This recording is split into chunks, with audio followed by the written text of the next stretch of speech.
I thought it was cool when Ronaldo came into the dressing room. Looking back on it, I think it put him at ease and had a moment to talk to the biggest sports star in the world. He starts talking about his experiences taking penalty kicks. Let's be real, man. There's not a lot of heavyweights within the landscape between PFL and Bellator. There's really not. You think that boxing Wilder makes the most sense for Francis next? The name that makes the most sense, you know, I mean, we're 0-2 in boxing. Let's be real, right? We're 0-2. 1-1. Well, his bank account's all wins, though. Yeah, exactly. Dubs. You know, Francis had a rib injury. It was up in the air if he was going to fight or not. That's how bad his rib was. The day after he had got his MRI results, in his head, it was very serious. And Francis has never been like that. Like, guy blew his knee out and was like, I'm fighting. I'm like, all right, dude, you got one leg. So when it came to this, I knew the way that he was talking, like, this must be pretty serious for him to consider pulling out.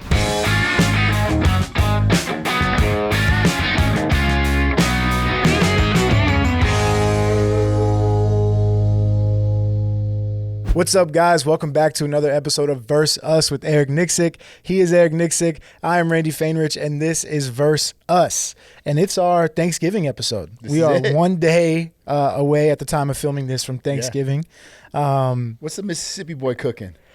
Dude, we're actually going on vacation. Are you? Yeah, we leave tomorrow. Lucky. Yeah, we leave. You know what's crazy? This will be, it's funny enough, the last time her and I took a vacation, just us two, was Thanksgiving, right before Thanksgiving 2019.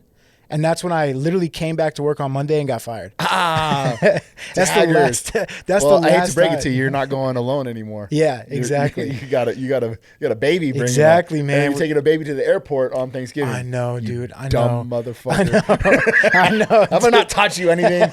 What are you thinking, bro? Man, we were just talking about that this morning. Like, okay, he's 3 months old, right? So I would imagine, and you have 3 kids, so tell me how dumb I am or how wrong I am. But I would imagine at this age it's slightly easier because he's not walking, crawling. Yeah. He's not like, he doesn't have the antsiness to like get out of the way and get down. So we're hoping that that's the case. Sure. You know, we can feed him on the plane. You know, she just whips the titty out. Yeah, puts that's him, how it goes. You know, feeds him, you know puts him down. What's way easier though? Don't bring your baby. I would love to. Fucking way easier. I would love to. And you know what my other trick was? I just didn't go on the trip. Yeah. Yeah. It's like, all right, good luck, Annie. Yeah. Love you, babe. For real. Love you, babe. You know, but McKenna was a fucking dream. Really? Oh yeah, dude. Like we took her the first time I think we took her on a trip was to he's kind of like my big brother. He got married in the Bahamas. And McKenna came on that trip with us. How old was she? Bro, 6 months maybe? Yeah. Maybe less. I don't know. But, dude, she was a dream. Like, she was the best star of the show. Really? You know, like, everybody loved McKenna, wanted to hang out and play, whatever else. But so she was great. But I was, like, just walking on anxiety the entire time, you know? Yeah, I bet.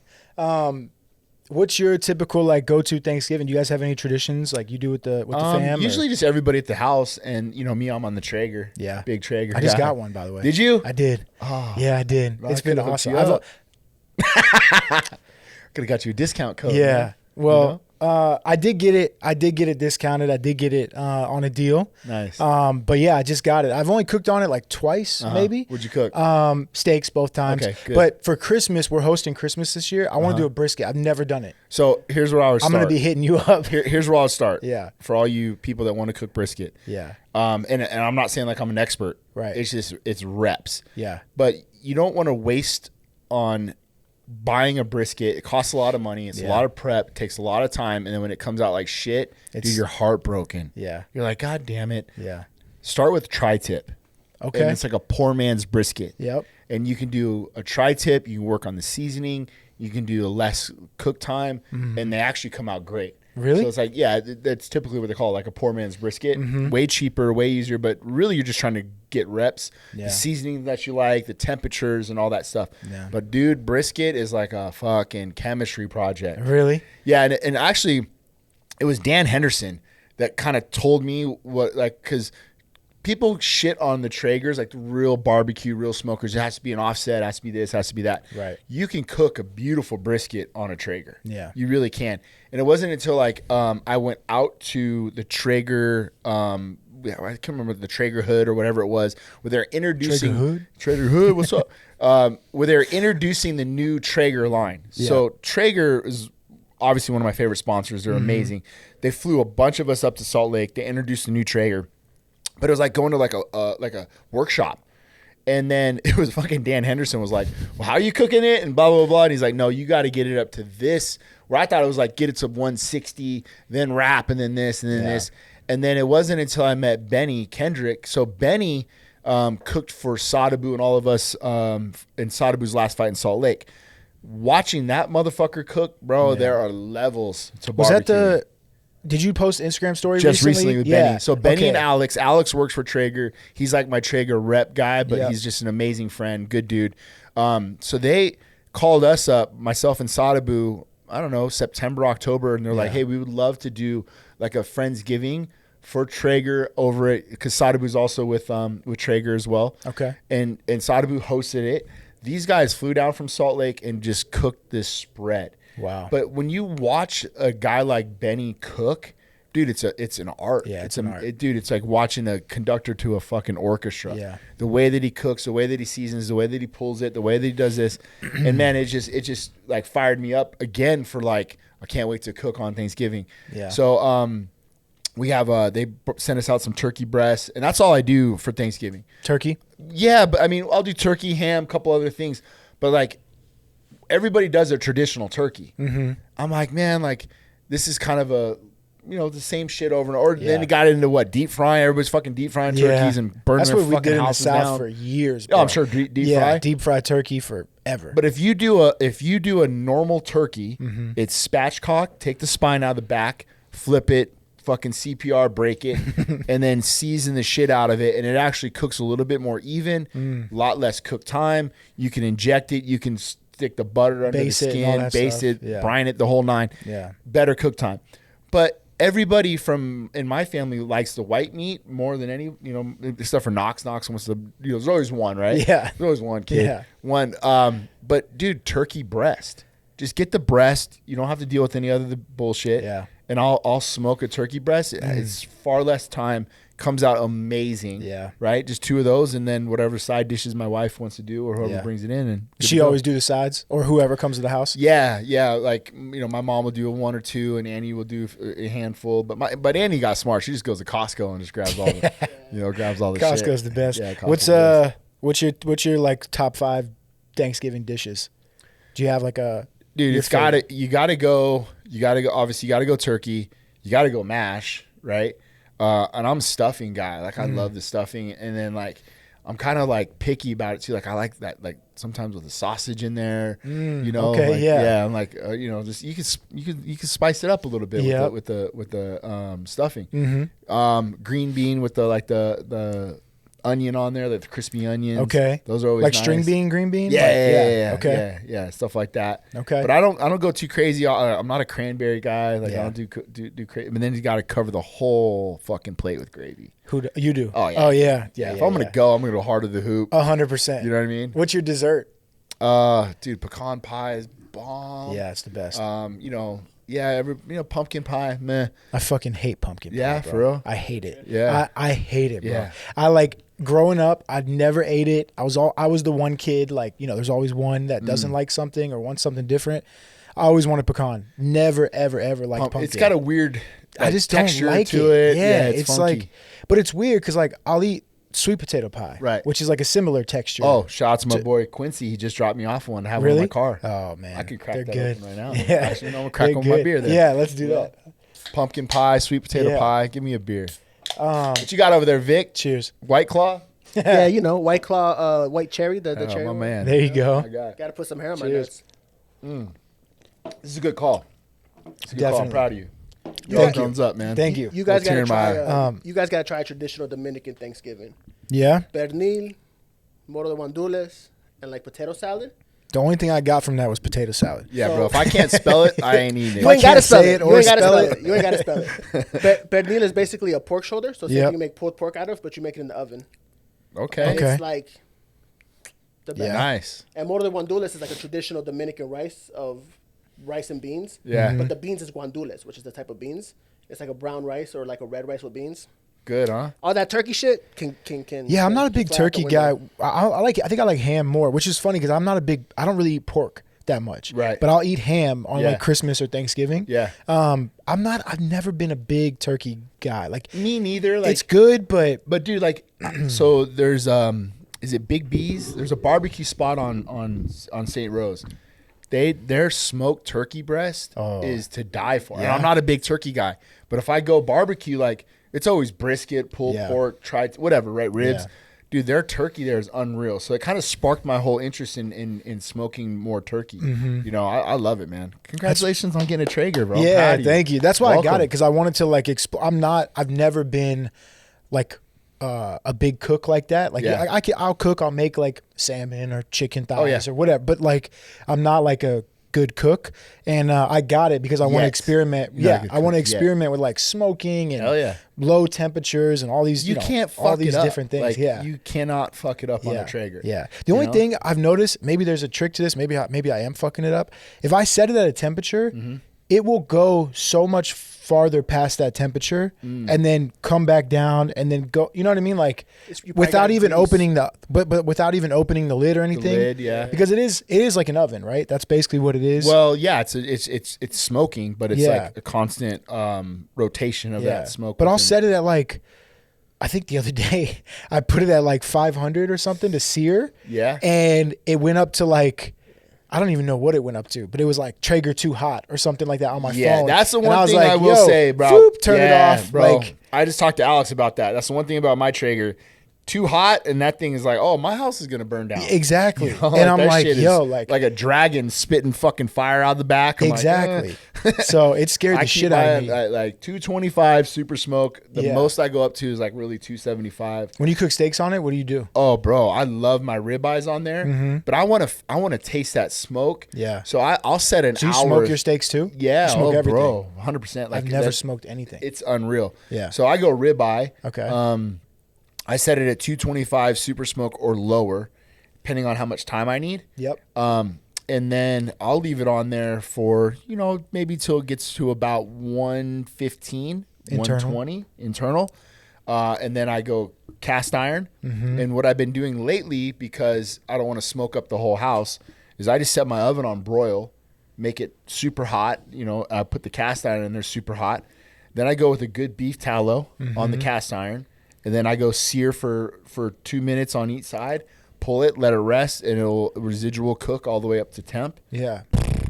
So you do the searing in the house, because I've seen those Traegers now that have the little cast irons on the You side. can do it on the side. Yeah? Yeah, for sure. Mine doesn't have that one, but Yeah, I mean, anything it's got to be cast iron or stainless steel Yeah. for a good sear. Yeah. And that's the best way to go. I And love the cast iron.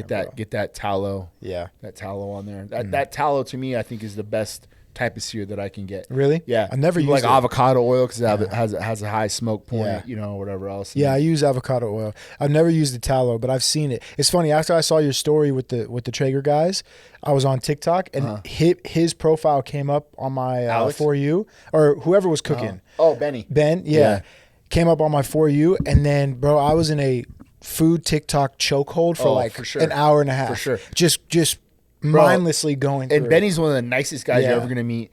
I say meet. it.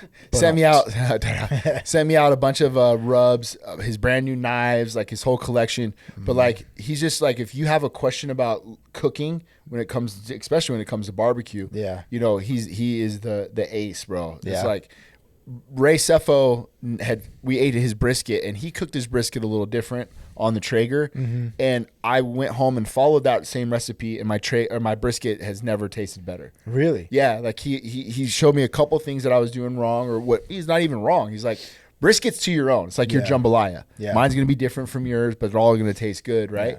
At the end of the day. But he showed me a couple little tricks. And I'm like, oh, this is the way to go. It's good, man. Yeah. Start with that tri-tip, work on that, use your reps. Yeah, and that's then what move it we've up done to- tri-tip in the past on like our regular grill before we got the Traeger. Yeah. So I'm interested to see how to cook it differently. Ribs too, though. Ribs are good to smoke. Yeah, dude, ribs. are Yeah, easy. 3, 2, 1. Yeah. 3 hours, 2 hours, 1 hour. Yeah. Good to go. You peels right off the bone. Yeah, Do you have ribs are bomb. Vic? You have a top 5 Thanksgiving dishes? He just said it all. He said Another one, he do said this. 2 of them. He said rice and pork shoulder. no. He said like nine words in 9 one. words, yeah. I have 9 syllables worth of. Yeah. of Just the traditional, man. Pernil, mac and cheese. Yeah, mac and cheese. Traditional. Y'all got to get some seasoning in your blood, man. Yeah. You know, no, mac and cheese is on my list for sure. Mac That's definitely one of my tops. Yeah. But it has to be done right. If it's not done right, it's just like, it's not even worth eating to me. You know what I mean? Yeah. I need good mac, especially being from the South. Like, better be right. Yeah, it's got to be right, bro. Cornbread, you know, mac I and need cheese, crawfish in your candied yams. your Not for Thanksgiving. menu? It's not No. usually in season. Yeah. But we're gonna do our boil. We didn't do it last year. Oh, the one I never get invited to. The one you've been invited to like 4 years in a row and never showed up. Why are you bringing up old shit? Yeah. So yeah, we do it typically like April, May-ish. Yeah. So yeah, we'll do it. We'll do it again this year at the new place. Oh, yeah. But no, I won't not show up for that not one for either. yeah, you won't be. Yeah. You'll probably be on the road. To I'll be be there honest, never. Speaking of, what's your last few months been like, man? Like we took our break from season 1 to season 2. Yeah. I'm Muslim now. Your Alhamdulillah. Alhamdulillah. Yeah, he's Muslim now. How was being over there for? Well, actually, so you were in Paris before that, though, Yeah, right? For yeah, like went 10 out to days. Paris. Yeah, Yeah. So how was camp with Francis? I don't think we've talked about it since. It was awesome. Like, Yeah. at first, you know me, bro. I say I'm not a worrywart, but it's like, all right, we're going to Paris, but we could do everything here. We got all the training partners we Right. need. Now we got to outsource everything over there. Right. You know, who we bringing in. Didn't have all the training partners that I thought we needed. Mm-hmm. But then you called in old reliable Tony Johnson, that fucking rhino. Yeah. Like Tony Johnson came in and it was just a great look. Obviously, a big part of my game plan was wrestling. You know, our game plan, I say mine, but like the game plan. And, you know, Tony was there for the Stipe camp. And he just provided a great look, you know. Tripp was out there, Dew was out there. Those guys spent like 2 months in Paris, bro. Yeah. They did the work. Yeah. They did the Lord's work out there, you know. And then it was just nice to get out there. Like, I think it was a welcome change of energy. You know me, I'm just, you know, fucking cracking jokes and making fun and having a good time. And then, but we got serious, you know. It was a lot of game planning on trying to figure out how you want to make these entrances, how do you want to attack the body lock series, how do you want to attack this, and broke it down to drills, you know, and just put it more pen to paper, and then getting our reps in. So it was a lot of fun, man. Paris was a cool city. I enjoyed it. We stayed literally around the corner from the gym, a little Airbnb. I slept in the maid's quarter. Like it was like a fucking like I Was get it there. as big as? Was it bigger than the one in Saudi that we About had? the same size. Was dude. it really? Yeah, that's what I slept in. Holy So explain shit. to them what I was sleeping in. Yeah, so when we went to Saudi for the Joshua fight, we were staying in this like resort area. Yeah. And Eric and I were Beautiful. yeah, it was beautiful. It was awesome. We had our own pool in our little villa, all the food, everything was great. And Eric and I were rooming together, and in those rooms, and I think this is common now that you said it was in Paris too. It's common more in Europe and the Middle East. There's like maids' quarters that are no bullshit as big as this wall right here, this bamboo wood, like the It's like where you smallest- store your hot water heater. pretty much. Yeah, pretty much. The hot water heater was in No that motherfucker. windows, no nothing, just a AC like swamp cooler and a bed, a cot, not even a bed, a cot. And we kind of were freaked out when we first got in the room because we didn't know really what it was. So that's where you stayed in Paris? Bro, I slept with Dewey in that and bitch. Tripp? Yeah, so Dewey and Tripp had their own rooms. Bro, I love Tripp. And Tripp's like, hey, when you get here, I'll wash the sheets and have everything clean, and then you can take the room and I'll sleep in them. I'm like, nah, bro. Like, you've been in this freaking house for the last month and a half. I'm not going to come in for 10 days, take your room, move you out, put you in the maid's quarter. I'm like, dude, it's good. I'll take one for the team, you know? Yeah. And then, of course, Bubba or Francis was like, yo, I'm going to get you your own Airbnb. You're going to stay with Tony. You'll have your own room and all this stuff. And I was like, nope.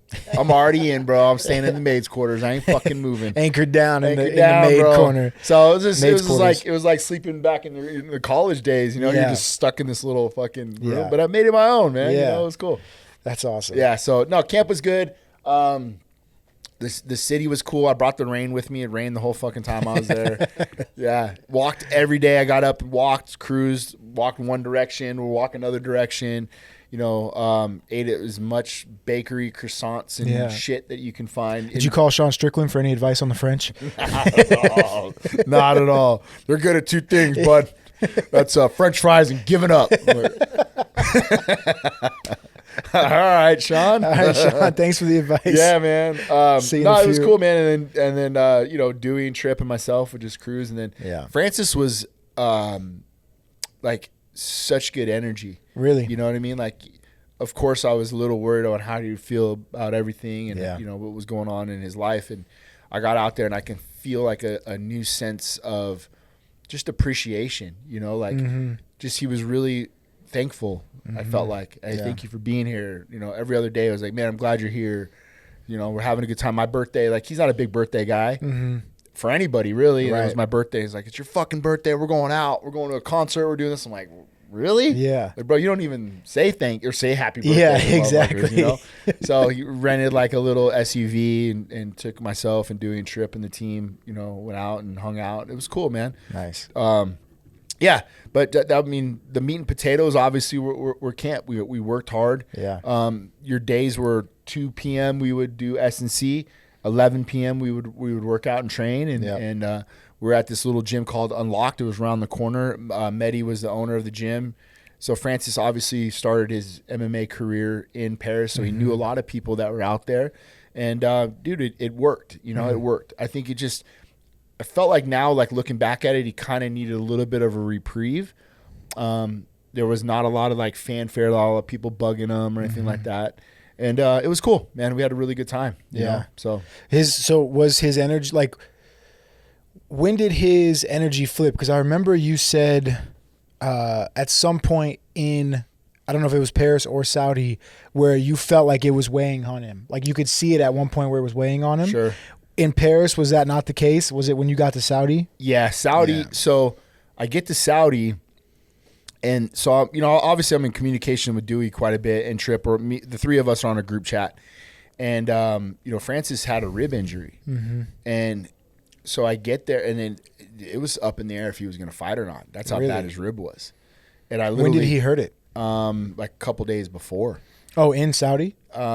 Maybe before they left for Saudi. And he gets to Saudi, and I get there, and he was like, the day after he had got his MRI results, and it wasn't too serious, but in his head it was very serious. And Francis has never been like that.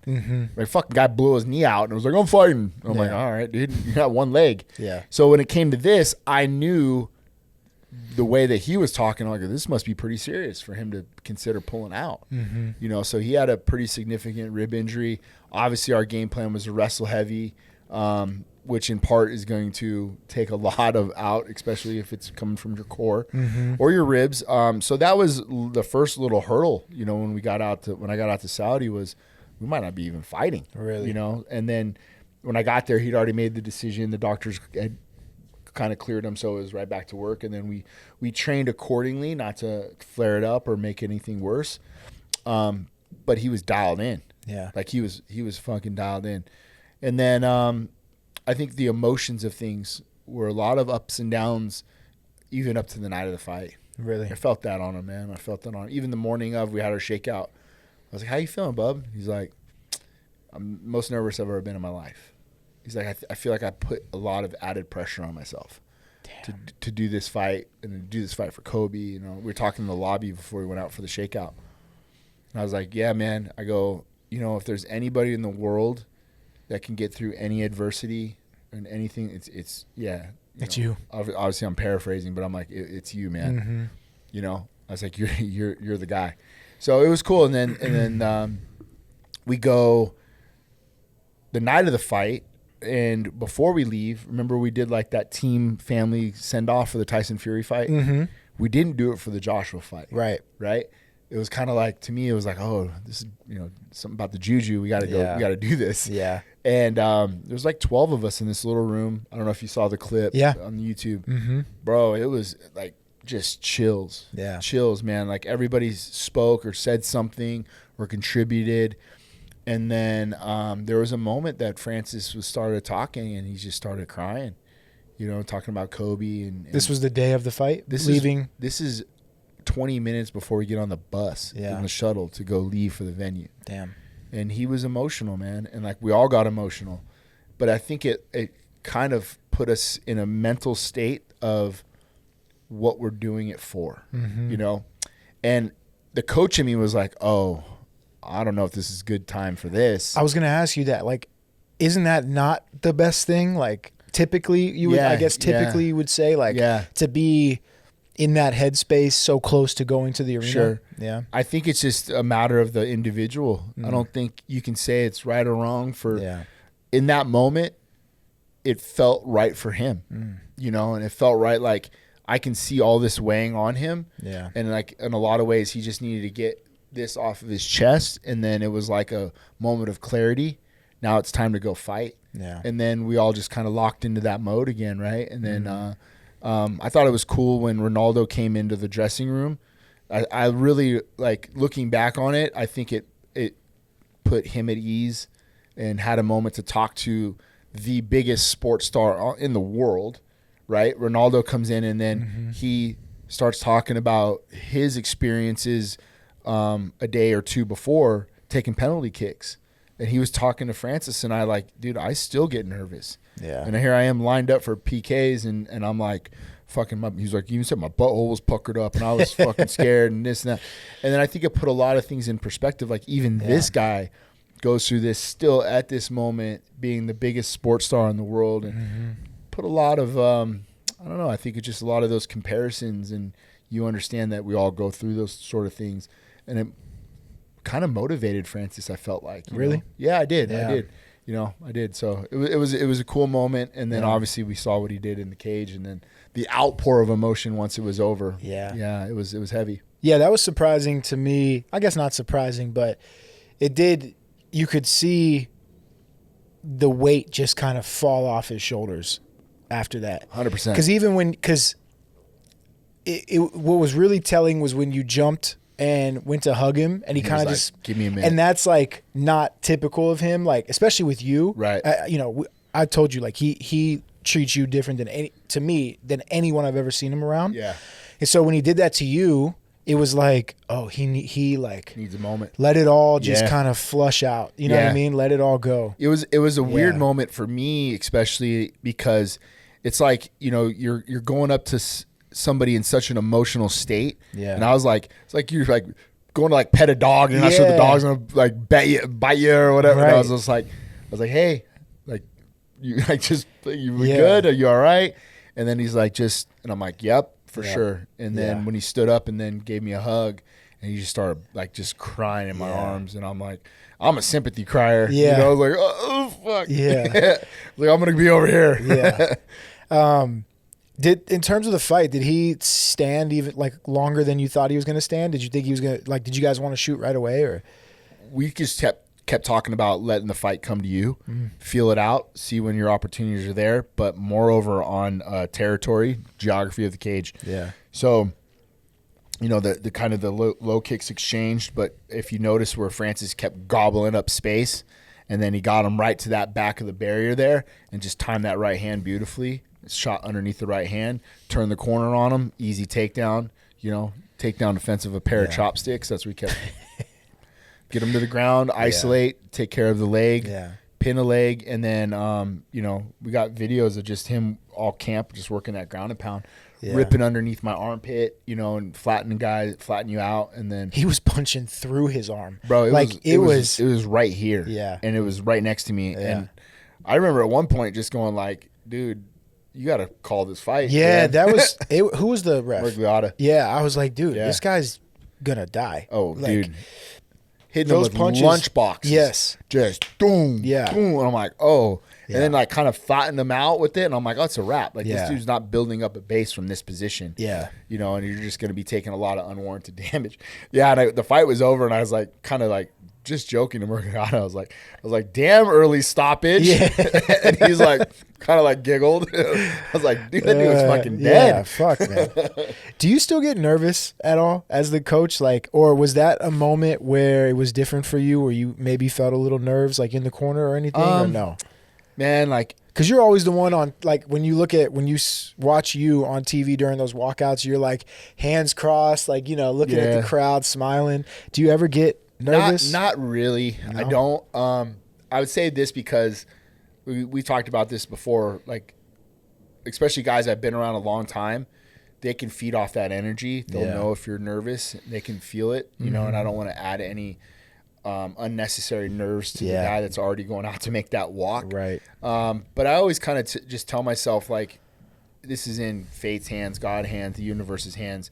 We've done everything that we can up to this point, right? So being nervous it's more than, I think it's just more excited. Yeah. Like, I'm excited to get through whatever outcome we're going to have to face. Right. If you will. Yeah. You know? So, no, I don't really get too nervous at all.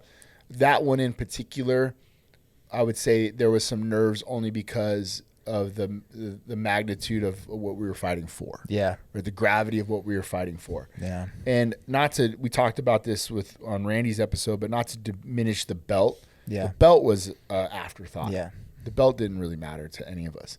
We didn't even take a picture with the fucking belt. Yeah. This was about Kobe. This is about Francis. This was about getting him right, him right again, you know, and that was the win. So we awesome. happen to have a belt for it. Right. What was the aftermath like? Did you guys go back to the hotel and Bro, talk you about already it? know. We didn't do shit. You already know the answer. We went to Carl's Jr. Did you play Madden till fucking 6 a.m.? I didn't even bring my PlayStation. No, we went to Carl's Jr. at like 4 a.m. Really? and ate like a couple burgers, and it was me, Dewey, and Trip, I think, maybe Roke, and we just cruised, bro. That's hilarious. You know, because Francis, we win, we go in the back, and then I remember, like, you know, there was press and there's people that want to talk and this and that, and this was such an emotional roller coaster for Francis. I remember him looking over at him. He's like, I want to go, Bubba. I'm like, all right, let's get out of here. Like, he didn't want to do any of that shit. He did what he was supposed to do or needed to do, but he was like, yo, I'm out. Let's go. Yeah. And then we just hopped in the fucking car and took off. Yeah. Typical Francis fashion. You know? See ya. Yeah, later.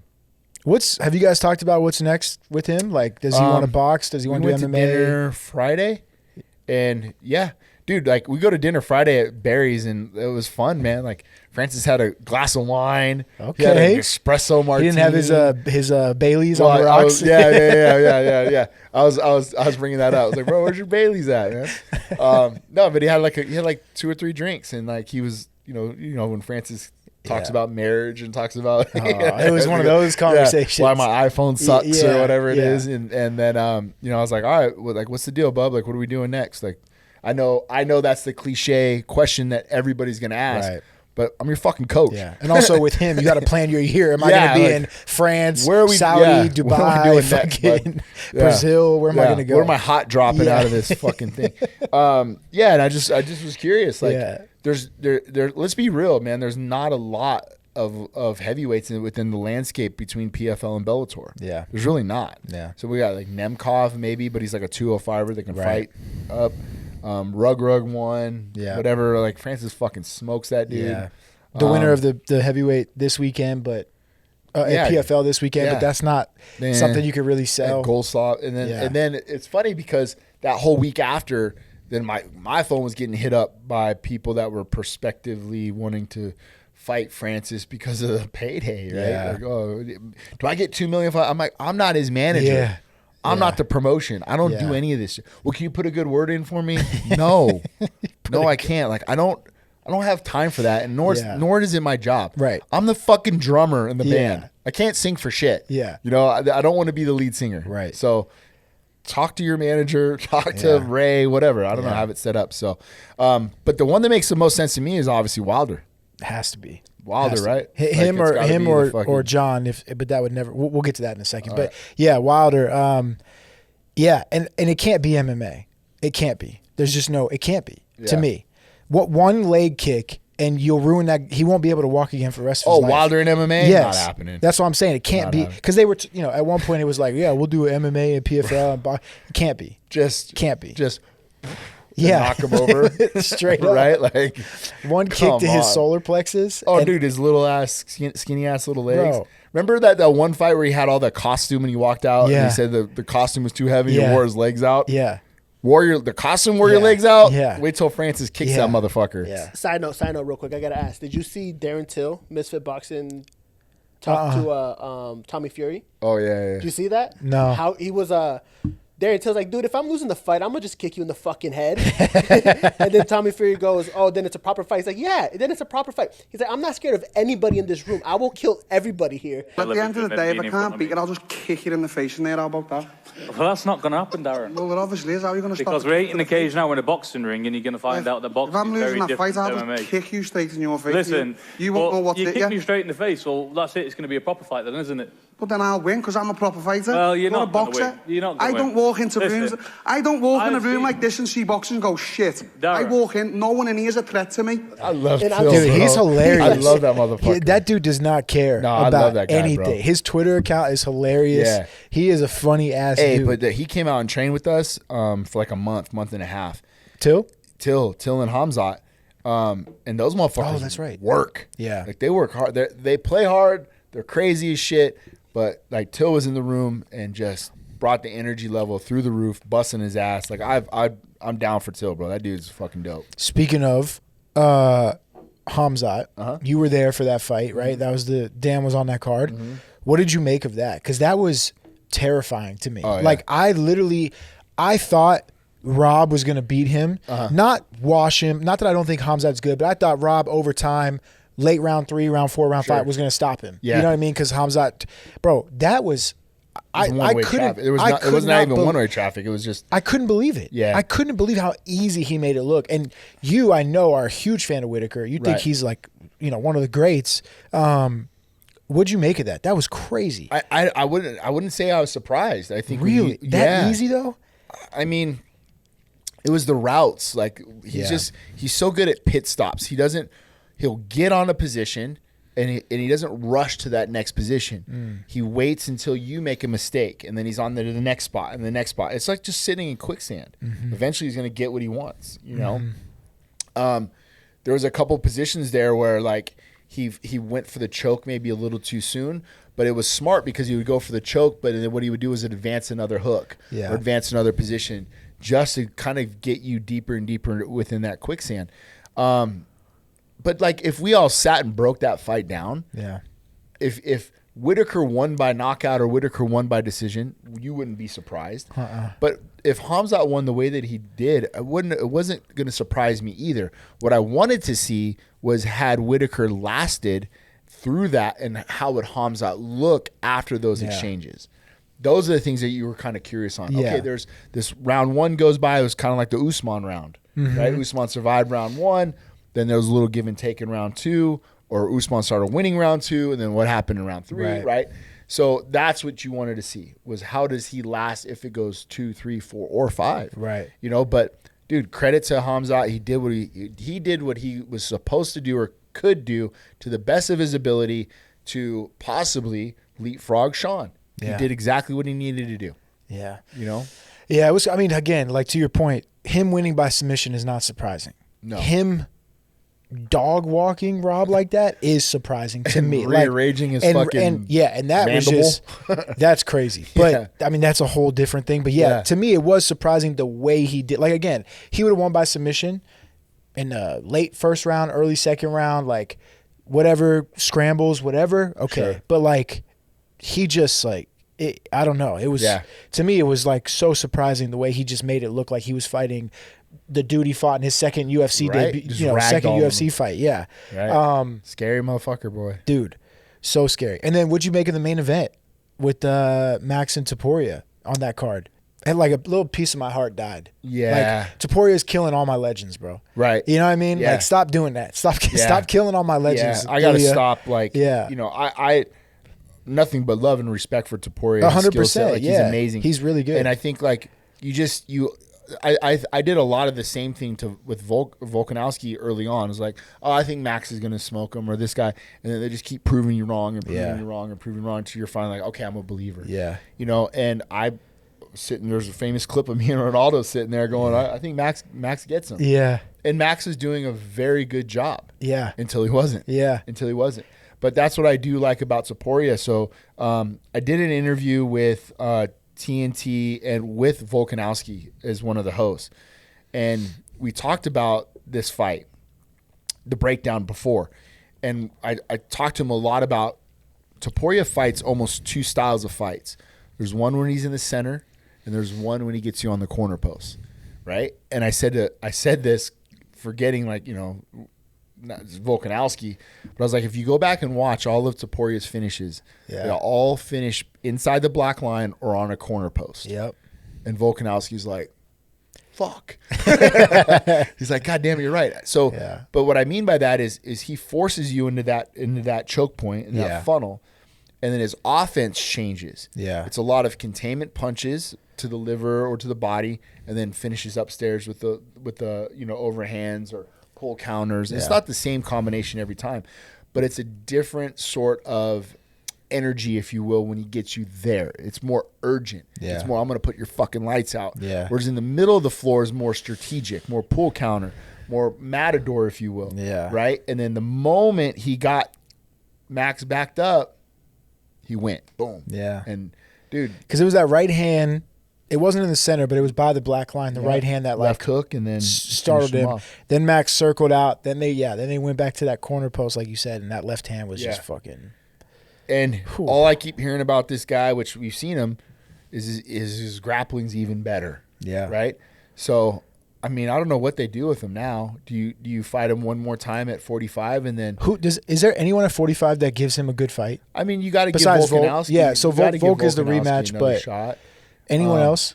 I mean, I think Movzar, if he can get past Aljo, can maybe give him a look, right? Like, because Movzar's good. This guy's undefeated as well. He's just not fighting enough. And not to his own fault. But Ilia and Movzar were once matched up, and I can't remember which one pulled out. But that's another matchup, and I think you have to give Diego Lopez maybe a shot at that because of his resume in the time being. If Aljo get past Movzar, right? You know, Aljo has a name. He's a great champion at 35. Maybe that moves the needle for them. So I feel like Topuria should have one more at 45 before he decides to make that jump up to 55. But dude, I think he can compete in both weight classes and be successful. I really do. Do you think him fighting Islam is competitive? Why not? Like let's because I mean, like, I just feel like Islam's like 190 in the octagon. 100%. And Topuria's maybe 160. Right. You but know what catapults these guys into that type of stardom is what Conor did. Right. I'm a 45. I'm going to move up, fight Eddie Alvarez. I'm going to be double champ. You know, that just puts you in a whole new status. So I think why not? Why not compete? Yeah, that would be fun, man. That would be a really fun fight. I just think Islam might be a little too big, but could be. We'll see. Yeah. Anyway, back to Wilder. You think that boxing Wilder makes the most sense for Francis next? The name that makes the most sense. Yeah. You know, it definitely. We're 0-2 in boxing. Let's be real, right? We're 0-2. 1-1. 1-1. Well, his bank account's all wins. Though. Yeah, exactly. Dubs. W's in the chat. Yeah. I think that would be. I think of like for them too, for whatever reason, the end of what is it, Rocky 2 or 3? Right. When Rocky and Apollo both throw those punches and they that's like what I picture. Double KO. Yeah, like just because both guys, if they land, is just like, you know, earthquakes. So I'd be really interested to see Francis and him box. I think Francis would do really well in that fight. I think really Francis is a better boxer. Yeah, I do too. You know, I do too. I mean, Wilder, dude, I love Wilder. I'm a big fan, but he like can't even throw a jab, bro. Right. It's like crazy.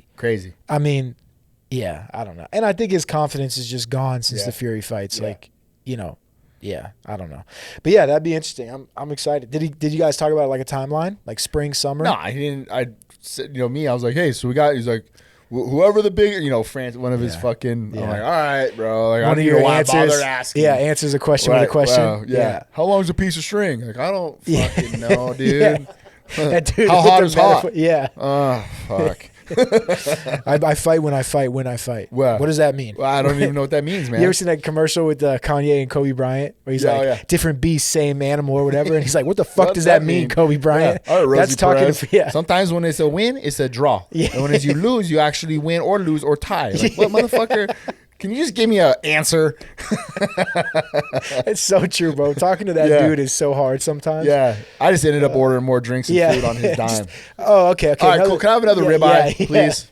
Oh, smoked old-fashioned, please. Thank you. He's buying. Did you guys talk at all about the Jon and Stipe fight? Like, did it come up in casual conversation at all? He came over to Sadabu's house and watched it with me. Yeah. So Francis was there. He came and watched the fight, and it's kind of how it played out, you know. Yeah. Dude, that's another one that I get that, Stipe didn't look old. Jon made Stipe look old. Sure. Yeah, but like Stipe also just looked old.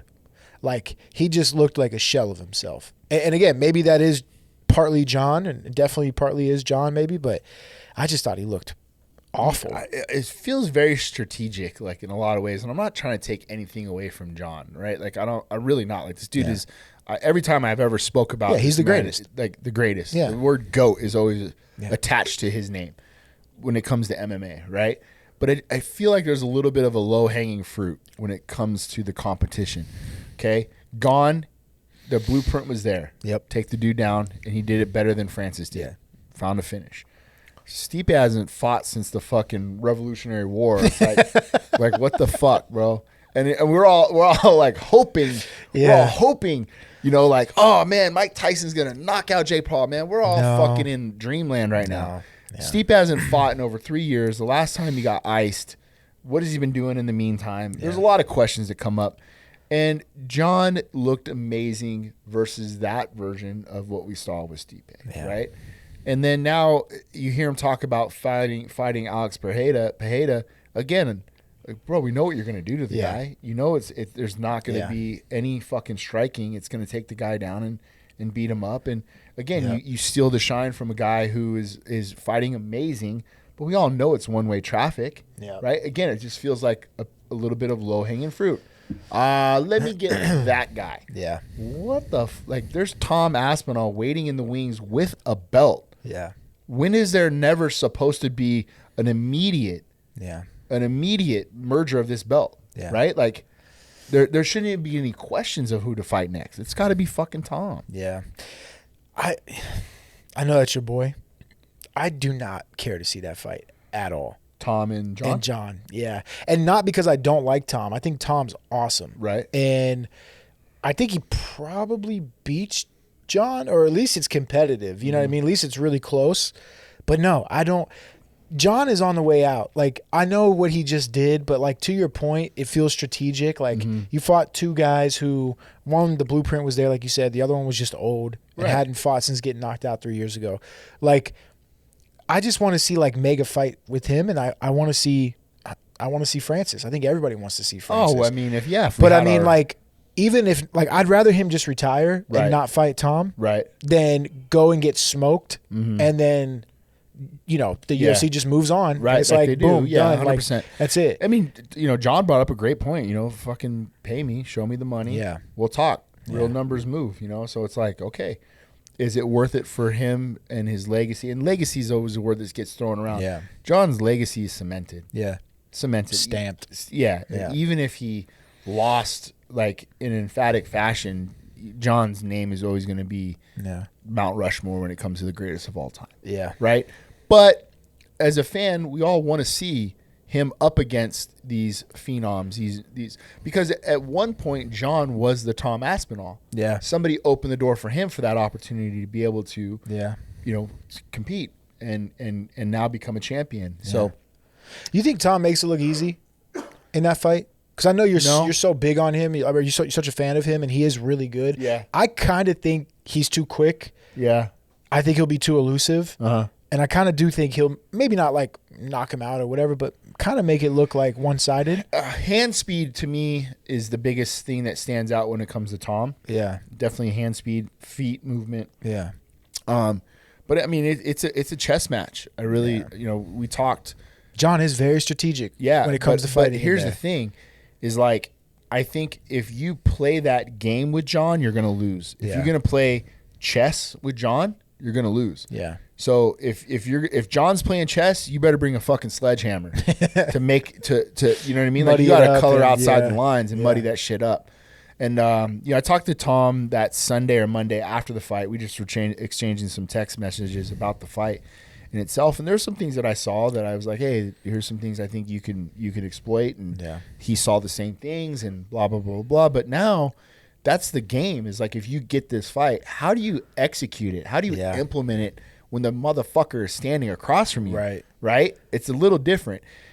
When you see guys like that, and I said this to Sean when Sean fought Izzy, he's like, don't get snake charmed. Yep. Because you forget about who is in front of you. Yeah. And you're looking at this guy, you're not that you forget, you get mesmerized by who's in front of you. Right. You're like, oh my God, I'm fighting Jon Jones. And when Stipe went and he got a good reaction. Mm-hmm. You saw the he turned his back and ran damn near. Yeah. Right? Now, with that, could you do that over and over and over again? Probably not, but it needed to be more of a staple of your game plan, was to put Jon on his back foot and pressure him. When you saw Dominic Reyes have success, when you saw Gustafsson have success, how do you do that and do it at more of a clip to get him feeling uncomfortable? Make him feel like I'm out of my rhythm, right? So, I don't know. I think Tom has the skills to do it. I also think Francis does. Dude.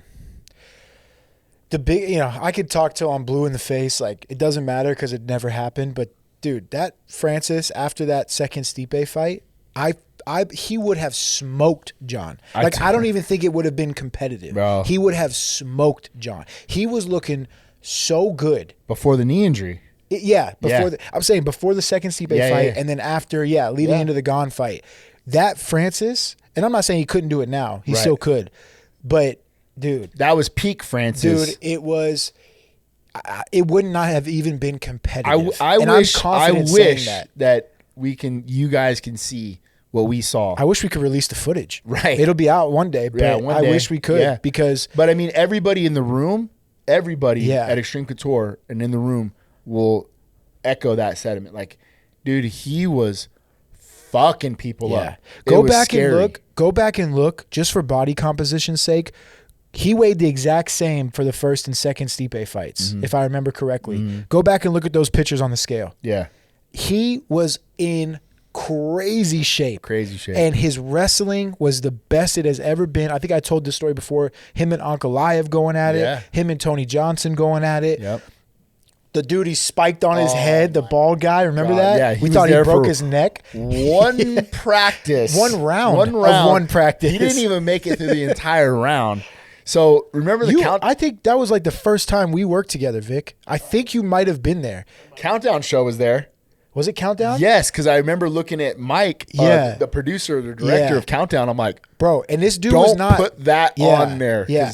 And he wasn't a small guy. He was probably 6'1", 6'2". No, but like, he was huge. But I was gonna say he was big, but like, was he tall? Yeah, I thought he was like 6'2". Bro, he was like a Hell's Angels guy. Remember, like he was a kickboxer, had perfect. Yes. And they're like, I know he was we big. Flew him in. Like we brought him in. 260. He was a huge dude. Yeah, and here's how the round went. Yeah, bell rings. He throws some shit at Francis. Francis ends up hitting with like a fucking whizzer kick, Uchima, whatever. And this dude goes feet vertical, head straight into the mat. Yeah. Right? And then remember, Francis gets on top and just starts fucking pounding him. And I was like, hey, check his pulse. That dude might be dead.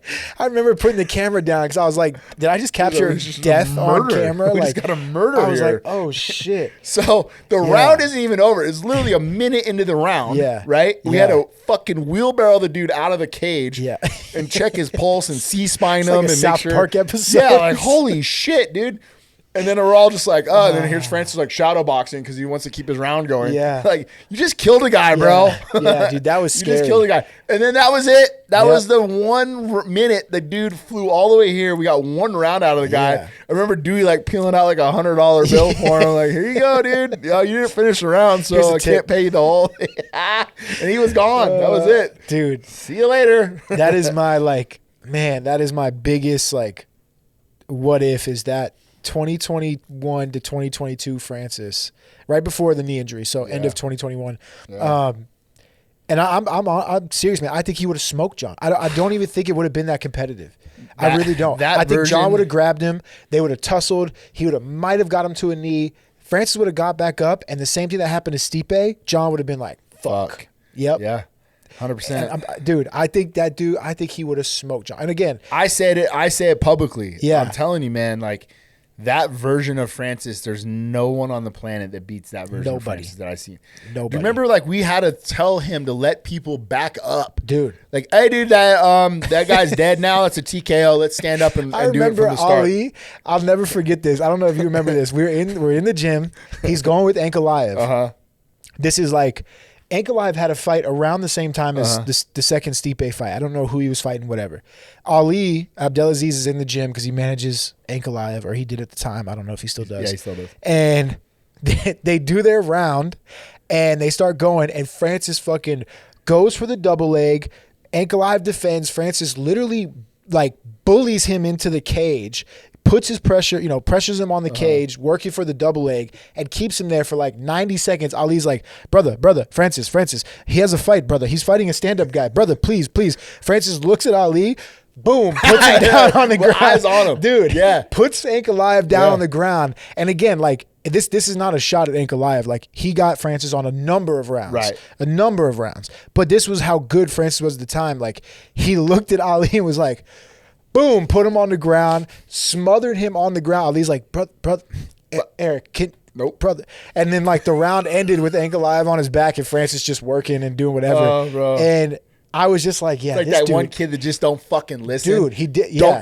Don't fucking touch. And he's just like, oh yeah, yeah, dude, yeah. Stop me. Yeah, that Francis, man, that guy. But what a menace. I will say, it sounds like Turkey, like, clearly has an interest in making that fight. Yeah. Dana's been on his, soapbox again about all the stuff Turkey, with the Francis. country. Yeah, Turkey, Al Sheikh. How you say his name? Ali Sheikh. You nailed Al it. Sheikh. You nailed it. Yeah, the guy from Saudi brother. Arabia, the guy with all the money, seems very keen on, like, or interested in that fight. Sure. I know Francis said that publicly. Dana's been on his soapbox, but I mean, you think there's any way that happens? You think Turkey just backs the Brinks truck up and Dana has I guess. I think that's the only way, really. Yeah. Is money talks, Yeah. right? I think you put your ego aside if the money moves your motivation enough, right? Yeah. And like, hey, at the end of the day, Dana, you think Jon is the baddest motherfucker ever, then put him up against Francis. Yeah. You want to see you hate Francis so much. Yeah. Why do you want? Let's watch him get his ass kicked. Then. Yeah. Right. Exactly. It's why not? He's so funny to me. The whole thing is just like, It's petty. it's so petty, but like the fans, to have all of the, like, receipts at your In front of- disposal yeah. and not, like, just ignore them and be like, no, Dana said he's scared, so he's scared. It's like, dude, he's got to be definitely scared. he said Jon should go to 85. He said Jon was scared. He said Francis was scared. He said he's not a good person. No, he's not a good person. Like, it's just exhausting at this point. At the end of the day, bro, we're talking about an ex-girlfriend that I had in fucking college. Exactly. Like, I hope that girl is a millionaire right now and loves her life. Like, Yeah. I really don't give a fuck. Yeah. And it just shows, like, that you're still angry, right? It really does. Yeah, It's dude, I don't want to get anyone in trouble, but I was talking to a fighter a very prominent fighter, about this recently in DMs. And I was like, bro, Dana lost. He lost this battle. Now they are going to be, and we talked about this before, they're going to be so successful for years and years to come. They win all the wars. They win everything. 100%. But just this little thing, he lost. They lost. And clearly, like, it irks him to the core, And the thing that bothers me is when he said that he's a bad person. Yeah. He's a bad person. Yeah. Why? Because he said something one time to you that rubbed you the wrong way. Right. That makes him a bad person. Like, do you know what this guy does back in his home village? Do you know what he does for his country, for his continent? For all of us. For everyone on his team, his family. Do you know what he does? Like, come on, dude. Just because to say that he's a bad person? Like, Yeah. I'm like, wait a minute, bro. Like, yeah, that's not really the angle I would take. But hey, at the end of the day, man, we've moved on. Very rich. Oh, but whatever, man. Whatever. It is what it is. Hopefully, let's go Turkey. Turkey, yeah. HE, can you please back the Brinks truck up so that all the fans can get this fight? It could be at 5 in the morning, 1 in the morning, 7 p.m. We all just want to see it. Allegiant, It's got to be in the Garden, right? If we do it, or Allegiant. No, I think it has to be like Cowboy Stadium, Allegiant Stadium. Like it needs to be that type of. Bro, they can sell that out. Yeah. Like now, I don't know if you can go to like Wembley in London because they're not. I don't think they have that fan base yet. Yes, correct. But I mean, Francis and John, Allegiant, Cowboy Stadium, SoFi, something like that. That'd be sick. You have to do it. You have to do a stadium because they can 100% do 70,000 for that fight. What was the one with Holly and Ronda? Was it Melbourne? Yeah, that was Melbourne. That was the 50, biggest one. It was until Izzy and Rob rematch. Oh, because they did it in the same. It's Marvel Stadium now, so it's huge. But it's like 50-some thousand. Fuck, yeah, that's crazy. 50-some thousand. Electric. But they could do that fight. Could do 70,000, I believe. Yeah, easily. If Jake Paul and Mike Tyson did 70,000, two guys in their prime can definitely. What'd you make of that fight? I mean, it went exactly how I thought. I had Jake by decision. Me too. Yeah, I mean that was like me too. It's exactly everybody's like, oh, it was rigged. It was bro. Two things. Number one, you played yourself. Did you really think that like it was going to go any other way than that?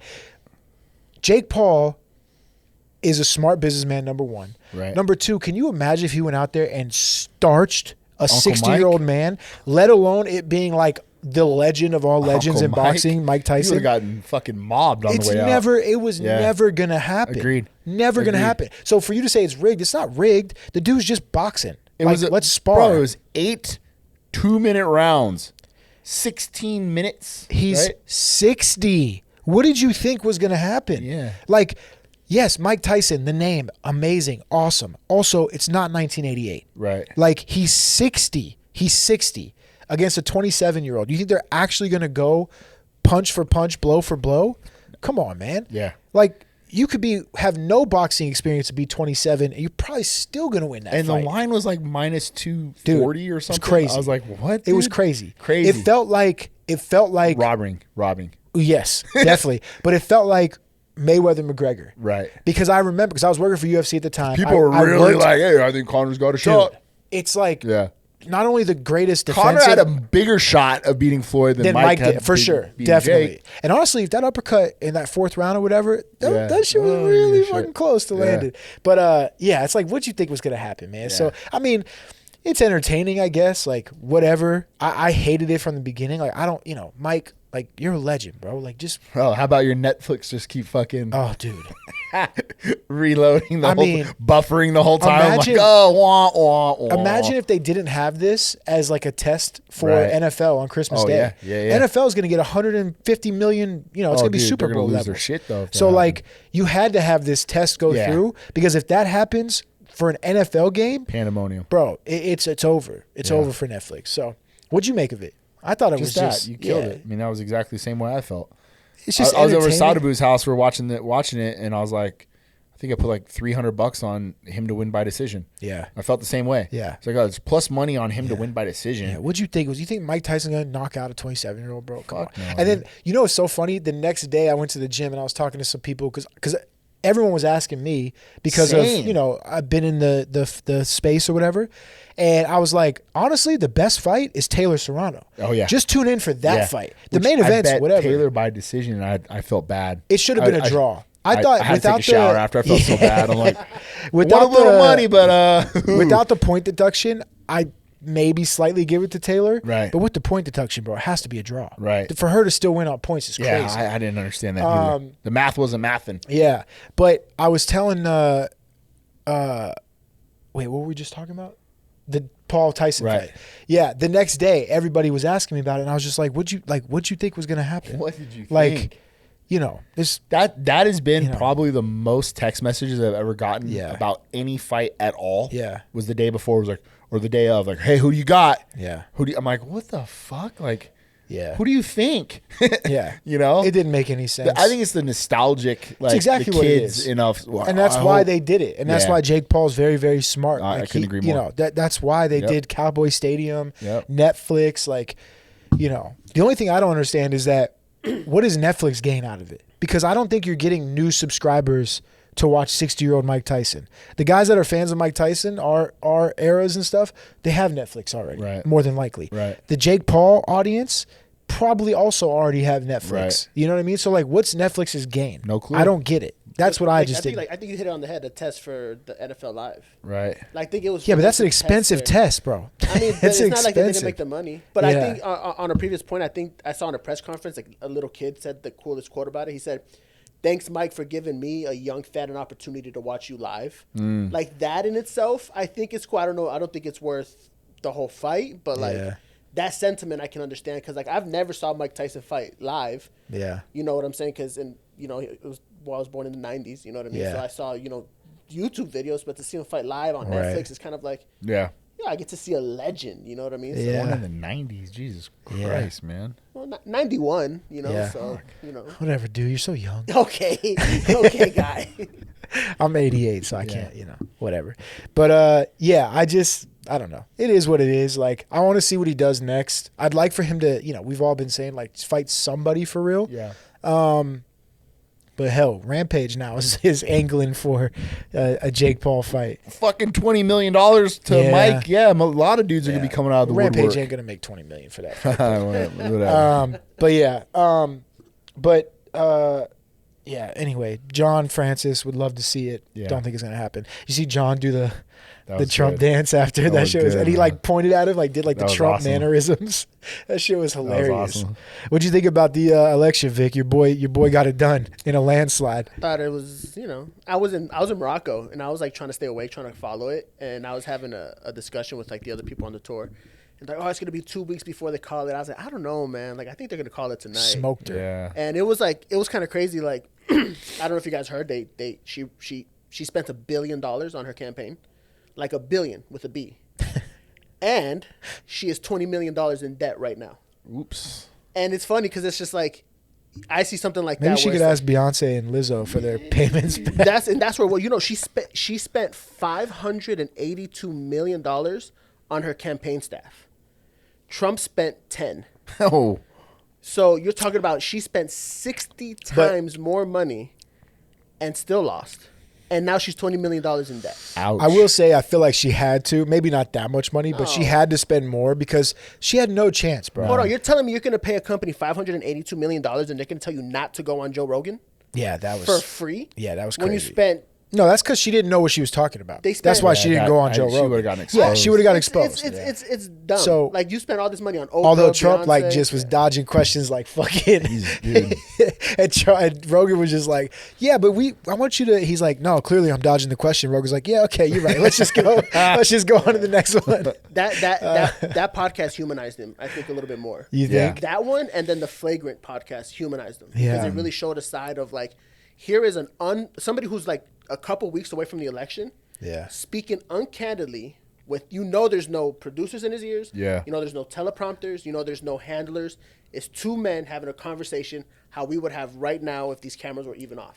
Yep. And that showed a side of him where, Joe even said it in his defense, like, I'll do the same thing to Kamala. Like, yeah, I don't agree with her. Yeah, I don't like her, whoop-de-whoop, but I'll give her the same opportunity. Yeah. Yeah. It humanized him. You know what Yeah. I'm saying? And it showed like he was cracking jokes. Yeah. Like even when Flagrant said, hey, man, I know you just recalled Roe v. Wade, but, your son Your Barron, son, he's yeah. 6 foot, rich, handsome in New York. You sure you don't want to wait a couple years Yeah. before we give her to Right. abortion? Like, Yeah. And Trump just starts laughing. Like, Yeah. that's cool Yeah. to see. Yeah. Yeah. So it humanized them. You know what I'm Right. saying? And it got, 100 million views over 2 platforms? Like, Yeah. Yeah, I mean, man, it was he fucking dog walked her. He though. did, Yeah, and like I said, she never had a chance. The Democrat, not just her, the Democrats to me never had a chance. yeah, Like, it was all thrown together so last minute. And, yeah. it was even when she had no real answer for any policies. Yeah. anything that was brought up to her turned into like a slight towards Trump rather than actual. Here's what I'm going to do. Here's what Yeah. I'm trying to do. And then it was like anytime she was handcuffed to Biden, she would say like, well, that wasn't my presidency, Right. But it was a lot of your like it was just And look, man, I'm nowhere in between. I'm like somewhere in between. Like I have left views, right views, whatever. Yeah. The problem with this, where we're at in this day and age of society, it's like you don't get a pick anymore. It's like it's like you better be over here or you're over here. Yeah. And if you're not over here with us, then fuck you. Exactly. If you're not over here with me, then fuck you. It's like, That's wait, the can I issue. be kind of in the middle somewhere? Nope. It is. It's super divisive right now. I thought it was very smart of the Trump campaign to utilize podcasts as like the new medium. Sure. To get to, because I was telling Camille this the other day. You got to understand, from 2016 to now, there's an entire generation of new voters who only know this divisive landscape that doesn't trust legacy media at all and gets their news from Flagrant, from Rogan, from Call Her Daddy, from, all whatever these podcasts are. Versus Us, obviously. And so, he attacked that. Nelk Boys and Aiden Ross and Joe Rogan and Flagrant, and like they just went full scale into podcasting as like the way to communicate to the young males and females that either didn't vote in the last election or just become of age to vote. You know who should really get a tip of the hat is Charlie Kirk. Yeah, no, he did amazing this and listen, election. like, good on him to this regard. And I'm not talking politics. Yeah. I'm talking about a guy who believed in something, whatever it is, and said, I'm going to actually go out and use my resources to help shape or shift whatever you're thinking. And we're going to debate, we're going to talk about it, and I'm going to go on college campuses, and we're going to do this. That's what I was okay, he was that guy, right? Because I'm like, Charlie Kirk, who's that? But it's the guy that was like, set up a chair, and then college kids would just come in. And we're going to have some dialogue. Yeah. Why are you voting for whoever? Yeah. And he would sit there and listen, and then he would debate the fact or whatever it may be. Yeah. But I think like he would go out and challenge these young kids to think about who they're going to vote for. And at the end of the day, like when you looked at this entire campaign and everything else, from my perspective, that dude deserves a lot of credit for helping getting the younger people to vote because that was his little bit of demographic. Yeah. You know? Yeah. And he didn't give a fuck who you voted. I mean, he wanted you to vote for Trump, of course, but he would talk about go vote, number one. And then ask, like, who are you going to vote for? Yeah. Well, why? Tell me why you feel this way. And he's like, and then would challenge these kids to the extent we're like, a few of them are like, you got a good point. Yeah. Yeah. Another one is Barron Trump. Barron Trump is the one who put him in. Like, one of the first like appearances with the youth he did was with Aiden Ross. And Aiden Ross is a crazy controversial dude, like for like us youth. Sure. Like he's turning a leaf. But like and it's like these little things of how the internet wins, right? Because it happened right after the assassination attempt. And he came out to many men on Aiden Ross's stream. No. Like, I thought that was like faked. So the or concert someone made music. was fake. The concert was. Okay, but the stream was real. The stream with Aiden Ross, yeah, okay. It's literally like I was saying one of those was like faked, but then so it's like you see that's that it's hilarious. like the fact that he's with it, you know what I'm saying, and they bleep the cuss words and all that other stuff. But also the fact that like we all wanted to see that. Of course, that's the first thing everybody thought about after you get shot. Barron was like, Dad, you ever heard Many Men? He's like, no, I don't. I never heard this song, but play whatever you got to play. And the fact that they did it was like, yo, that's so cool, and that's going to appeal to us, millennial and younger. You know what I mean? How long before he challenges the 22nd Amendment? Everybody says that. Which is, it's just like, bro, it's so hard, Trump, though. I know, but it's Tell so me hard. It's not. It's so hard to like have a discussion about it when like, you already think it's gonna happen, so it's like okay. Well, I don't want to have a discussion. I just think he's gonna do it. But that's my point. It's hilarious. So how can I rebuke an already known fact in your head, right? Like you're making up a scenario where he's gonna do something that is completely illegal, that's never been happened before. Like, okay, in your, and not you specifically, Randy, but like in your delusional mind, very Trump, where he's like, why do we have the 22nd Amendment? Why can't I run for a third term? Why not? Who says? Technically, Hey, but truth be told, it's very outdated. It's an outdated constitution. Like another, you know what's the ultimate like boss move from the FDR Democrats? did it. If he runs for a third term, the Democrats should just run Barack Obama. Yeah. That well, would I told be you a crazy election. We had the discussion weeks ago before the election. There's only one person in my mind that could have beaten Trump and could even win for the Democrats, and that's Michelle Obama. I don't know, man. He's 2-0 with women. You know what I'm saying? He's 2-0 with women. Facts. 100%. He single-handedly kept women out of 100% true. But I think Michelle's like the only one that could potentially, not him anymore, obviously, but like at that time. I thought She she'd don't be want it. yeah, and she didn't want don't nothing, want it. which I respect. She was Yeah. like, "Nah, I'm good. I'm all set." I'm all set." But yeah, I can't wait for him to challenge the 22nd Amendment. It's gonna be the best thing ever. And you know why I don't think he is? Why? Because of J.D. Vance. J.D. Vance was such an amazing vice president. That was a great pick. And I think I told you before, like, if you go back to, like, so Barack Obama's vice president was Joe Biden. So when Yep. Barack Obama chose vice president, he chose a milquetoast, third-rate candidate who, like, won't outshine him. Right. Right? And then Joe Biden became president. He chose Kamala Harris. Yep. Who was a third-rate Yep. diversity hire who's not going to outshine him. Yep. And then Kamala Harris chose Tim Walz, who was a complete klutz. Bro. Like, how bad was he, right? Bro. But then you go and Trump chooses J.D. Vance, who, in his defense, you can't outshine Trump. Right. Sure. It's facts. But Yeah, you're never gonna do insanely that. smart, crazy articulate, comes from that background where, like, his family was poor, Yeah.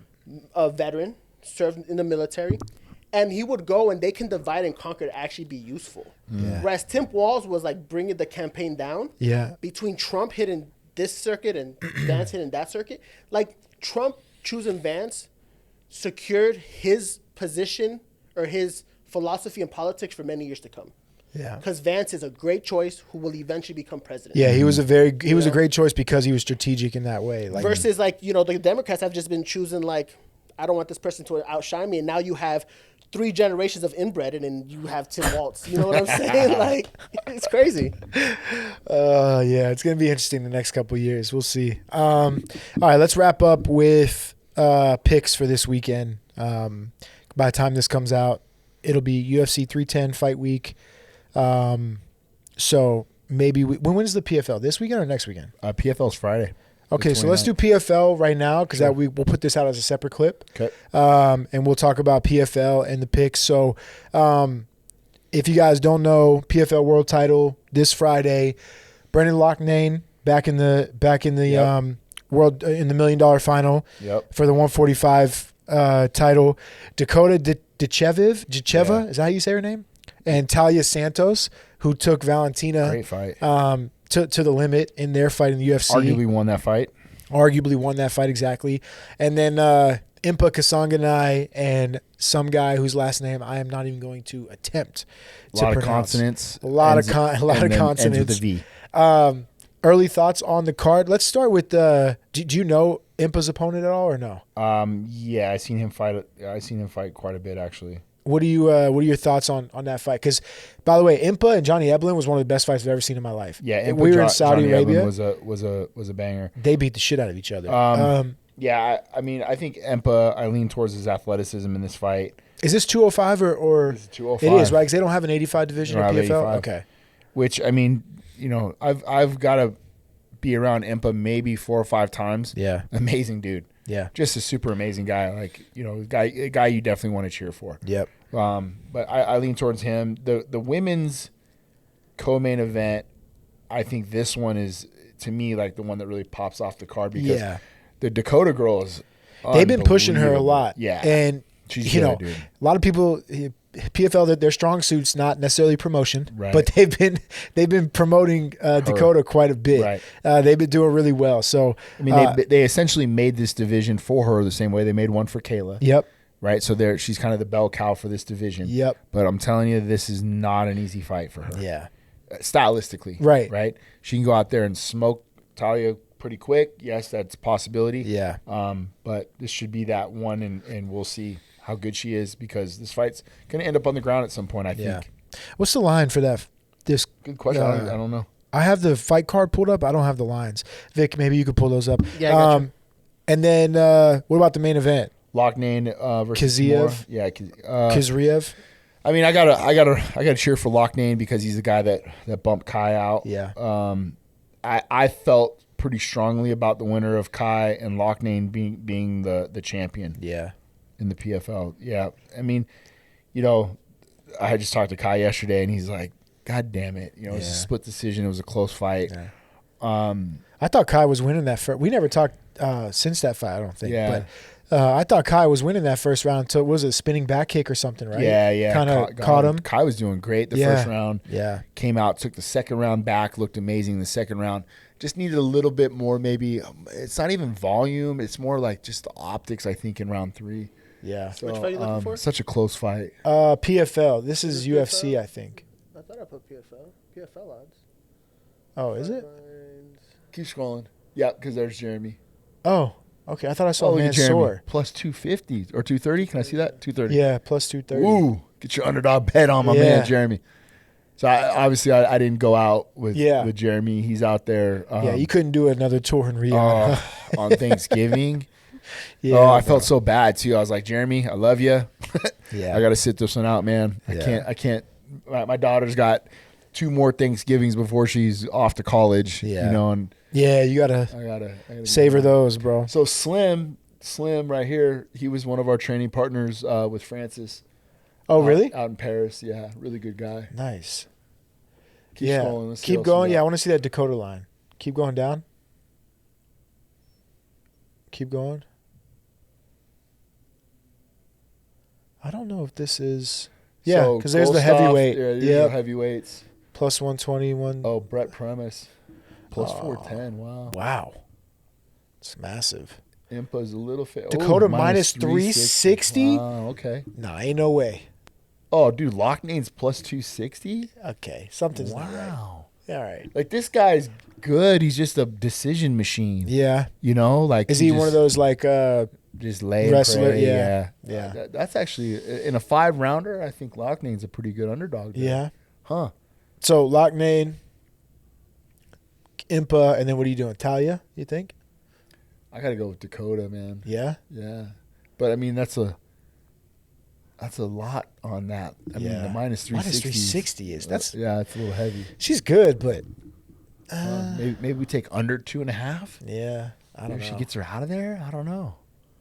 That's over, bud. 476 parlay. That's over. Go to under 2.5. My bad. Yeah. Get your shit together, Vic. Get your fucking shit together. Plus 728. And put Impa in there. Throw an Impa. Which one? Yeah. Yeah. Let's go. Scroll up. Plus 1175. Okay. Keep going. Let's put together the PFL Super Dog parlay. I can't fuck with Goldstoff because you just never know what you get from the guy. Yeah. Give me my boy Jeremy Kennedy. Oh, yeah. Keep going. Nope, keep going up. Keep going up. We're going to make this fucking parlay juicy, baby. Juicy. Like my turkey breast right here. Yeah. Boom. What do we got? Plus 4,000. That. Hell yeah. Place $10 wins you what? 410? 410. Yeah. $10. I'm just for a parlay. Bro, we got that Francis Ngannou money. Man. Put $20 hey, on man, it. someone watching this might not have that. Yeah, that's nice. So $100 gets you 4,000? 4,100. Yeah. $100, yeah, $4,000. Did you see that guy hit what is it, like a $137 or $700,000 parlay off $15? It was an 18 or 15 leg parlay. Bro, you got to hedge that bitch. That's man. crazy. I don't ever understand why these dudes, when I watch these guys bet, and they're like down to the last game on a $5, $15, $10, and they let it ride on. No. I get it. Yeah. I get it. I'd be putting everything I have on the other side. Guarantee yourself some money. You lost $15, but you had the opportunity to make, let's say, even $100,000. Yeah. Right? Yep. Guarantee yourself some money. Did you hedge? Nope. What does that mean? Yeah. All or nothing, bud. Like, you're an idiot. All right, what do we got? What else? UFC what? Yeah, let's go to UFC 310 this weekend. Make some picks. This is an interesting main card. It's had a lot of back and forth on it. But let's start. Actually, this fight's fun. You guys fought Nate Landwehr or whatever the fuck his name is. His last name is? Dan fought him. Yeah. Dan fought him. Nate and Duho Choi. So Nate Landwehr is going to lose 3/4 of the fight, and then he's going to knock the dude out with some crazy shit. And then he's going to get on the mic and fucking crush it. That's hilarious. Nate the Train in the UFC. Nate the Train in the UFC. Yeah. Minus 148. Yeah. I take Nate on that one. Yeah. I'll be cornering Timba versus Luque. That's a tough fight. So wait, Luque was supposed to fight Nick Diaz, right? All that stuff I saw online with Nick, unfortunately, ever happened. But doesn't Timba fight at like 155? No, he is a 170. Yeah, 170. Oh, okay. Okay, that's works hard, man. Yeah. I tell him today, I was like, bro, take a day off. Yeah. Like, You need some recovery. Yeah. You know, I know you're short time, but Jesus Christ, he's doing like 8 sessions a day. Yeah. This is a fun one, huh? Bryce Mitchell and Crone Gracie. It's a perfect fight for Bryce to come back to. Yeah, right? honestly. Right? Crone's going to butt scoot his way over to Bryce and he's just going to thump him. Yeah. Yeah, I like Bryce in that fight. Me too. You like Nate, Bryce. Yeah. Temba, obviously your guy. Was my guy. Ooh, Brian Battle, Randy Brown. That's a really good fight. Very intriguing fight stylistically. Randy Brown's a big 170, bro. Yeah, but big, Brian tall, Battle lanky. has been like, since the Ultimate Fighter, dude, he has been putting on a show. Yeah. Yep. He really has. Coming into his own. I think I might take, I'm going to take Randy Brown in that fight. Bro, Eric Anders, you're my boy. I love you. How are you going to show up to a football game the day after you pulled out? Is that what he did? Yeah. I didn't even see. I know he pulled out of the MSG card. Yeah, but the next day he was at the football game on the sideline. He like posted videos like, "Sorry, I had to pull out of a fight, but I couldn't pass up these sideline tickets." I was like, "Yo, E, come on, man! What? Take the day off of social media." Is that literally why he pulled out for he said he got cyanide? food poisoning or something in the day. I mean, I believe him. knows? I'm sure he got sick or whatever, but I'm just saying, like, That's hilarious, dude. like appearance wise, it's like. The next day, you don't have to say anything. You could have gone to the football game and not said a fucking word. What does Herm Edwards always say? Don't hit send. Don't hit send. Don't hit send. Oh man, but like he does like to say, man, sorry I had to pull out of the fight. I got sick and whatever. That's a great video to post while you're sitting on the toilet. Yeah, in the hotel. yeah, not on the sideline for a football game. But. Dude, Eric's my boy. Like we talk all the time. I was like, you're literally on the sideline of the fucking Giants game or the Jets game right now. Like you're crazy, bro. Oh man, go the other way. Clay Guida and Chase Hooper. That's hilarious. This way or up? Keep going. Okay, Yeah, here you got more. All right. Aljo. Oh, what's Aljo? Aljo plus 210. Cyril Gane and didn't they fight already? They did. Oh, so this is a rematch? It's a rematch. Gane beat him by decision, I think. Yeah, that sounds. This is about gonna be a good fight, dude. I think so too. I think Ian Gary has a real chance to win that fight 100%. On points. Yep. I do too. I'm probably gonna have Ian Gary in that fight. Yeah. I think that's gonna be my pick. It's worth the 285. Yeah. It's worth he has a chance. I definitely agree. Yeah. I definitely agree. He's a dude, smart kid. Man. Yeah, he is. Kid, smart man. Yeah. Smart fighter. Yeah. But he's good. He's good at keeping his distance. Yeah. Low leg kicks. Yeah. Keep Rachmanov, just outside of range. I mean, I wouldn't be surprised if Ian won, honestly. Who you like in that main event? I don't really know anything about Asakura. I know he's coming over from Risen or won, right? Yeah. One of the. He fought Manel. Fought Manel twice. Did he? Beat Manel. I think like split decision. Yeah. And then Manel TKO'd him the second time. Really? Yeah. Yeah, he's very good though. Very big. He's a big 125er. Can he grapple? Yeah. Can he wrestle? Yeah. I mean, because that's what Pantoja's going to do. 100%. Yeah. 100%. Yeah, I think that's kind of why you see the line the way it is. Yeah. I'd like to see Pantoja maybe be a little bit more aggressive with the ground and pound. Yeah. I think that would make him a little bit more of an intriguing guy to watch. Yeah. But he's one-way traffic when he gets guys on the ground, especially when he gets their back. Yeah. But maybe just a little bit more offense for him to open up some more of those submissions or to get guys panicking, if you will. Yeah. But I mean, that's going to be the fight, striker versus grappler, essentially. You want to make official picks? Nope. Okay. I got Pantoja. I'm going Ian Gary. Gane and Volkov is going to be so boring, I feel like. But I'll go Gane. If you're Volkov, how do you not test this dude's takedown defense? Yeah, right? Like, you have to. You have to. Like, you got to make this dude grapple. Yeah. Right? Yeah. Gane has fought since Jon, right? He beat Sergey. Ty. No, he beat Spivak. Gane beat Spivak. Gane beat Spivak, yes. Right after Jon, though. They fought. Yeah. Didn't he fight Ty, too, after Jon? That was before Jon. Was it before Jon? Yeah. And then Volkov beat Spivak. No, Volkov beat Pavlovich. That's right. That was the fight, yeah. Yeah. Yep, you're right. I'm taking Aljo and I'm taking Duho Choi. All right. And your boy Temba, obviously. All right. And Randy Brown, I said, too. But we'll just do the main card. Let's do a little card. Yeah. I'm excited about it. All right. Well, I think that's it. Oh, Vic, you got your random random fact. We haven't done this in a while. No, I think I already got us canceled with the politics talk. Yeah, we're fucked, bro. You got my political take. They'll come after me for that. Perfect.